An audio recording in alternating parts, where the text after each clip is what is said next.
আসলে দলের পক্ষ থেকে তো বাংলাদেশের সর্বস্তরে সব জায়গায় দোয়া মাহফিলের আয়োজন করা হয়েছে।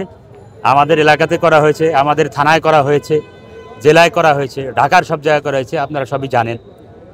আমি একটা কথা বলতে চাই, যেটা যে দেশমাতা বেগম জিয়া, 3 বারের প্রধানমন্ত্রী, মহিলা প্রধানমন্ত্রী যিনি ছিলেন, বাংলাদেশের একমাত্র মহিলা প্রধানমন্ত্রী, দীর্ঘ 17 বছর যে নির্যাতন এবং মিথ্যা মামলা হামলার শিকার হয়েছিলেন, আজকে এই টাইমে এসে তিনি অসুস্থ।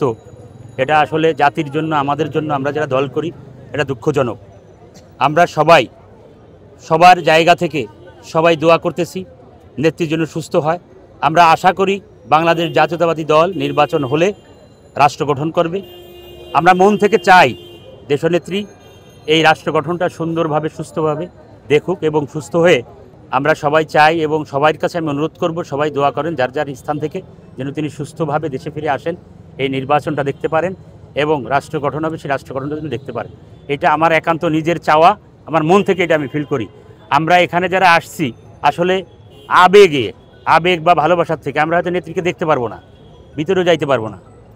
আবেগ বা ভালোবাসার থেকে, যেমন রাত্রেও মনে পড়তেছে যে না, যদি যাইতে পারতাম, প্রতিদিন এখানে আসছি।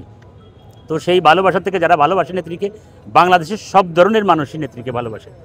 বাংলাদেশে একটা পরিবারই সবচেয়ে বেশি নির্যাতিত হয়েছে, সেটা হলো এই জিয়া পরিবার। আর আমার এই দেশমাতা, সে সবচেয়ে বেশি নির্যাতিত। তিনি অল্প বয়সে স্বামীকে হারিয়েছেন, তার আদরের ছেলে কোকোকে হারিয়েছেন।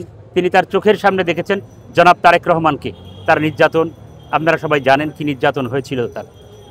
সব কিছু মিলেই আবেগের জায়গা থেকে আমি সবার কাছে অনুরোধ করব, সবাই মন থেকে এই দেশমাতার জন্য দোয়া করবেন, তিনি যেন সুস্থভাবে আমাদের মাঝে ফিরে আসতে পারে। সবাইকে ধন্যবাদ।